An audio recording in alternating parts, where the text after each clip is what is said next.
boy Mario Silva. Let's talk about that. He's going to go to the top. He's a dangerous, dangerous kid, and he's giving nightmares to some known names. My favourite fighters from the UK? Lennox Lewis. He knocked out Tommy Morrison, he knocked out Shannon Briggs. Waiting for final round. We're here with a guy who is always in the gym. He's always in shape. He's always inspiring so many of us what watch him on social media to stay in the gym and stay in shape. The one and only Napper's in the house. How you feeling, sir? Good, man. And yourself? Good. Busy. Not enjoying the cold weather. Feel like moved into Dubai like you do, right? It should. Yeah. Best way, man. Best time of your life, innit? It's great. Trust me. You like out there? Yeah. I seriously doubt I'd ever move back. I do miss some parts of the UK, but not that much. Not enough. Family and friends. Friends and family. Food, some food spots and whatnot sometimes, but the weather of Dubai, the lifestyle, it's just too great. Yeah, but you're coming over here, you're wearing a tracksuit. You got a coat though, haven't you? I actually don't own a jacket no more. You don't know, but you need to buy a coat, man. It's cold. Yeah, I'm just staying in a hotel at the moment. I'm never coming out. Yeah, his hotel is very back home. Exactly. Look out the window. You're not trying to go outside there. No. You want to just come this It's nice to do anyway in Sheffield, but listen, we lived here for what? How long? I lived here for 10 years when I boxed. It's a unique place. Let me just say that. I don't understand the people. The accent's funny. It takes a funny, while to understand it. You know what I mean? And I'm from Leeds down the road, and it's a totally different accent. Really? Completely. Totally different, man. It's like Shakespeare down here. Thee and thy, thou shalt not do this. And you gotta keep up with that type of stuff. You know what I mean? But listen, my wife's from Bali, so the short-term, long-term plan is to get out and live in Bali. Have you been to Bali yet? no. I've been Thailand, but not Bali. You go to Bali, you might not want to go back to Dubai, because it's like Dubai's weather, but you can eat in a restaurant 3 times a day for £12. Yeah, Thailand was like that. Have you been to Thailand as well? Amazing. Did you know where Bali is? Yeah? Yeah. Indonesia. Indonesia. Next door. Indonesia, You kept showing me it. Listen, I was going to say to you, I really enjoyed that interview you did with Eddie, by the way. It came across well. You know what I mean? Because let's be honest, let's give Eddie some credit. He's a tough businessman, and he knows the business well. Yeah. One of the best. But it's just not 50-50. And I understand what he's doing. He's never going to say it is, because he's Conor Benn's promoter. So it's just like, you sort of want to be like, come on, bro, stop this. Because just imagine Eddie had Chris, right? And we had Conor. What would he say to us? Just imagine. Thank you. Just imagine. It'd be the way around, wouldn't it? He would rinse us. Yeah. Do you know what I mean? The way around. He would rinse us, but I get it. He's good at his job. I guess that's why Conor Benn signed to him, and he's doing Conor Benn the best deal he can. Well, he's getting Conor the best deal that he can. 100%. The fight will happen when the fight's going to happen. We've seen it before, haven't we? We've seen it with Kell Brook, Mir Khan, Pacquiao, Mayweather. Sometimes the building of a fight, like Dalton Smith, Adam Azim, sometimes the fight happens too quick anyway. It never hits the heights it could. So sometimes it needs to build. They need to keep it fresh. I heard someone yesterday from what did he say? It was a mindset coach. He said, Chris Mohamosi, the guy with the thing on the nose, you know what? He said, you need to remind people more than teach people. Because teaching people is one thing, but constantly reminding people of why they need to do it. Essentially gets over the line. Forget what the public needs to be reminded of why that fight needs to happen, rather than constantly trying to tell people what do you the think? ins and outs. What do you think if it really happened? If it did happen, what do you really think? Listen, the outcome's going to be like? I'll be honest with you, right? We have to be fairly mutual as media, right? But I can't see. Sorry, Conor, if you ever see it, right? Because he's a bigger guy and it's coming down. You know what I mean? It's the boxing ability. Conor will come out like a raging bull, explosive and whatnot, but get caught. Yeah, it just depends on Chris. If Chris just wants to fight fire with fire or just box him, depends on his mood. Sometimes Chris wants to box and move around and whatnot, or sometimes like Avner Yildirim just wants to take you out. So it's going to depend on Chris. But punches ain't free. He's not allowed to say it's going to be easy, but I can't see anything but Chris stopping him. You think how would he perform with the weight? Like, because he's got to come down and come halfway. Both of them got to meet up in the weight. It's at 160. Yeah. And no rehydration. So it's okay. Yeah, last time it was 157 with a rehydration of 168 or something like that. Yeah. This time's at 160, no rehydration. Right. If it Got to be sensible. So I was, Chris is getting older. Yeah. And he's naturally a bigger guy. You've got to be sensible with it. You know what I mean? You won't climbing Everest is hard enough. You're not going to ask someone to climb Everest with a backpack. It's got to be fair. Do you understand what I mean? But saying that, then Connor's got to put natural muscle mass on to come up as well. Not necessarily. He fought at 154 a few times, and I believe he walks around more than 160. So. Do you think he'd just come in without having to really struggle to make the weight then? Yeah, exactly. He's gonna feel strong and he'll be fueled, but he won't win. Okay. If it happens, it happens. But listen, this weekend, this man's fighter is on the bill. Our boy Mario Silva.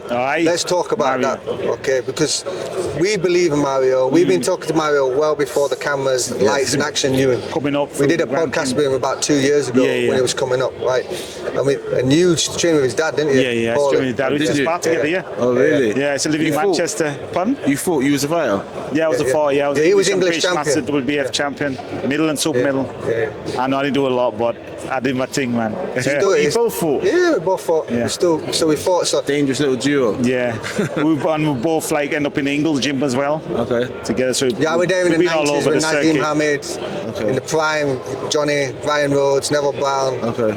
All of them. We sparred with them every single day. Been around the razzmatazz. No one did it like Naz. I don't care what anyone says. No one did it like Naz. We did beef for the suffrage. I've seen these new guys come and they're good. They got their own thing, but Naz was Naz. Like every day in the gym, it felt like that. Wow, you think he was good in front of the camera?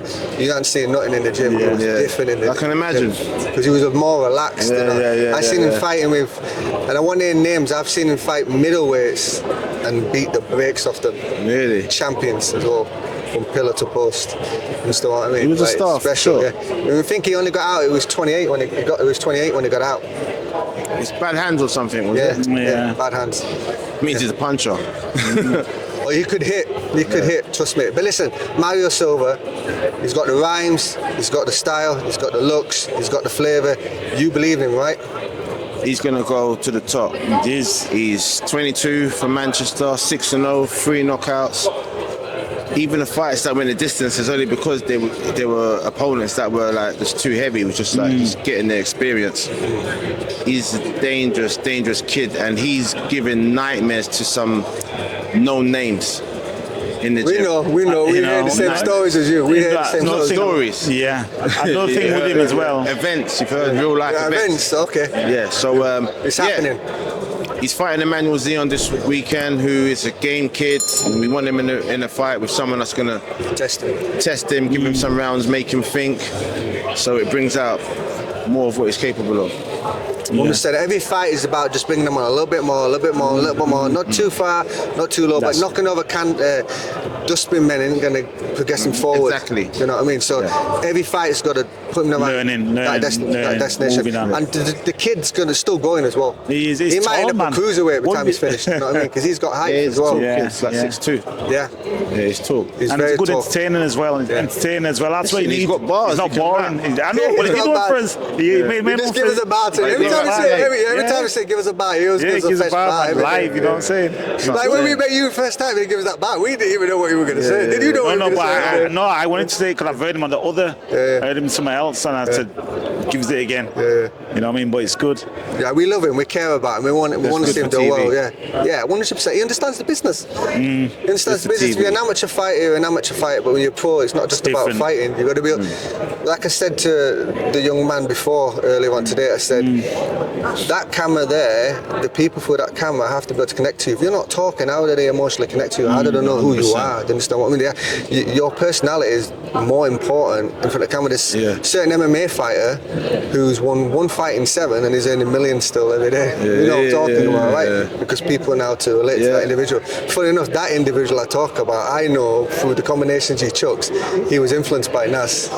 Really? Same combination as Nas. exact same combination. Corkscrew, uppercut, left hand, backhand, and they just added a kick on the end of it. Didn't they? You know what I mean? Listen, all these fighters, they get the entertainment thing. They all get it from Muhammad Ali. He's the pioneer. 100%. So Muhammad set showed everyone the way. And then Sugar Ray Leonard came after. And then Roy Jones. Yeah, exactly. And for me, RJ took it to a whole Roy different Jones. level, to understand. Yeah, man. All different level. Because that's what you're supposed to do. You're supposed to learn from the guys before you and put your take on it. And it's supposed to progress. iPhones progress every 6 months. So why shouldn't boxing should progress? Yeah, true. You know what I mean? But I hadn't seen anyone do... Personally, I ain't seen anyone do what RJ did at his prime yet. I'm waiting for someone to come along. Because RJ at his prime was special. Yeah, he was really good. It was just a shame that he didn't have that opponent at Rivalry. I know what you're saying. Before we got to the age of 30. I mean, he fought James Toney and stuff, but I hear you. Yeah. I hear you. For me, it was Sugar Ray Leonard. Yeah.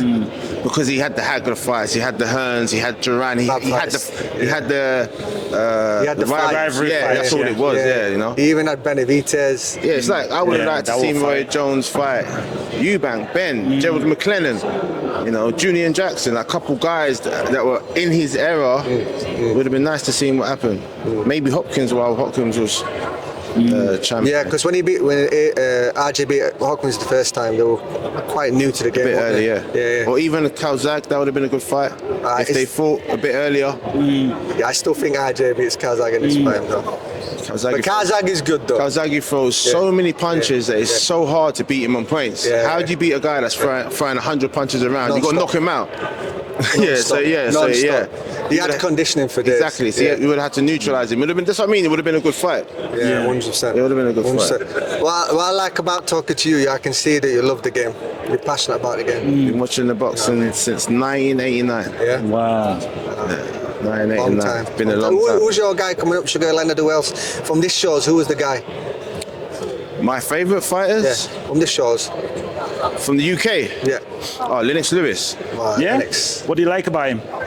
What's there not to like? No, but there's something what you like. He beat everyone he stepped in the ring with. He's not scared, don't fear nobody. No one. And the guy fought Ray Mercer, Evander Holyfield, Mike Tyson, knocked out Razor Ruddock in 2 rounds. Razor Ruddock gave Mike Tyson hell. Knocked out Golota in a round. Was it 1 or 2 rounds? Something like that, Yeah, and Golota gave Riddick Bowe hell. He knocked out Tommy Morrison. He knocked out Shannon Briggs. He's a G. I liked when he fought. Was it Beaufort in London? Beaufort. Oh no, I was on the card of that. Yeah, serious. That was a serious ring. I was on that same building on Beaufort. Yeah, that was wicked. I was on the same building. My training room was next door to Lennox Lewis. You was on that one, We weren't were the you? same manager as well, Frank Maloney. Okay. We signed up same. Did you fight that night? Okay. Yeah. Did you? Well, I was supposed to. And you got cancelled last second. Got cancelled. Wayne Elcock, I was supposed to fight there. So I was at that show. It was nice. Yeah. His training room was rough. What weight was you? I was middleweight. Okay. Middleweight. So Chris's weight actually. I think Senior was like the best entertainer, probably. Yeah. Followed by Naz. And I did used to like Nigel Bain just because he just used to go in there and just empty the tank immediately, just go have a tear up. It's fun to watch, wasn't it? The Dark Destroyer. Yeah, but Lennox Lewis was just class. Everything. He boxed. I'll be honest with you, I appreciate Lennox Lewis many years after boxing. I just think when you're young, you get caught up in favourites, and obviously my man was Tyson. And I wasn't happy about Tyson getting beat by him. My thing was, I think that Frank Bruno was it was like the fans' favourite, and he was in Lennox Lewis's era. So it's like, although Lennox Lewis is doing his thing, it's almost like the fans want Bruno to do it because like they just loved Frank, the HP adverts, and he was just a people's person, wasn't he?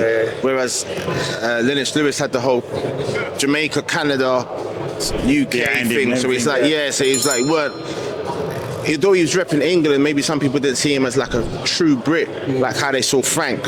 Like Frank and Ricky Hatton, like they're like proper like Brits. So maybe that's what it was. Maybe that's why people didn't appreciate. Have you seen Lennox how they should have. Have you seen that documentary? Johnny does all the commentary on it called Four Kings. It's just come out.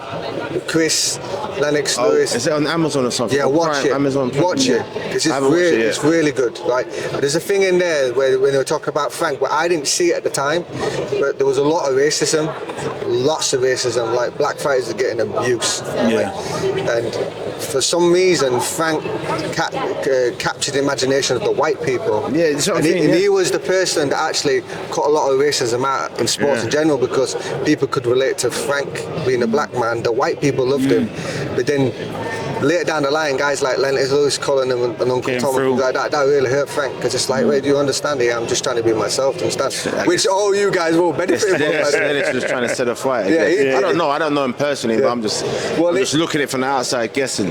Well, in the interview, Frank held it in his heart for 30 odd years, and they met on the documentary. They met right at the end, and he told him, says, I've held on to that all this time. He's still hurting from that comment. And he needed to talk. Frank and Lennox saw the same documentary. Yeah. And they met in Jamaica, and he says, I held on to it for all this time, and now I want to talk to your face. Why did he say it to me? And Lennox felt bad, and he actually said, look, it wasn't personal. I was just trying to sort of fight. He held on to that. I think I've seen an old documentary that Frank gave Lennox Lewis court papers in the press conference before their fight for saying all that stuff to him. That fight was a bit personal. Yeah, very personal. Because a little comment like this is the thing about fighters, right? They're sensitive. General public men who rely on ego and all the rest, but fighters we're really sensitive. We take everything personal. But we act like we don't affect us, but it does affect us. Every little thing. No, Eubanks Junior though. Is it tough? Bro, he don't give a toss about nothing. Yeah. Oh man, that guy. Good. Is that the way to be brought up from his father? I guess so. Yeah? I guess so. I didn't know. I've been friends with Chris for 13 years now, so I didn't know him when he was a teenager and stuff. But I heard he was the same. Yeah. He does it. Sometimes I'm like, yo, this person said this, that, and he would just. It's like I didn't even message or say it. He would just say, yo, what are we doing today? Or ignore that, fly over. Yeah, it's good though that. Why I don't know met Chris. I've been around, never met him to talk to him. But what I get from Chris is he understands the generation that we live in, and he understands that if you're doing something right, people are going to talk. So it's a good thing. Whereas some people think, well, what you're saying like that. No. If you're doing something good, people are going to talk negative about it. It just is what it is. If you're not doing good, they don't care about you, do they? They're not going to say it about you if they don't care about you. So you have to learn not to think it. But we're careful what we say, because we're trying to stay neutral when we're talking to all parties. Do you understand what I mean? Because we see other media outlets clickbaiting all the time and saying things like that. It's not fair. You understand what I mean? The closest person. If Chris was ever to maybe show a different side to him, it'll be if he ever fought Billy Joe. That is one guy, one fight that I know Chris will love to avenge. Because it was early on as well, right? It was early on. He wants That's if Billy Joe come back though. Please. Billy! Chris wants that match again. But listen, that's been a great chat. This ain't going to be the last time I'm going to speak to Napa. If you allow us, we'll keep talking to you. Yeah, for sure. Guys, peace out. 13th and final round, hit that subscribe button.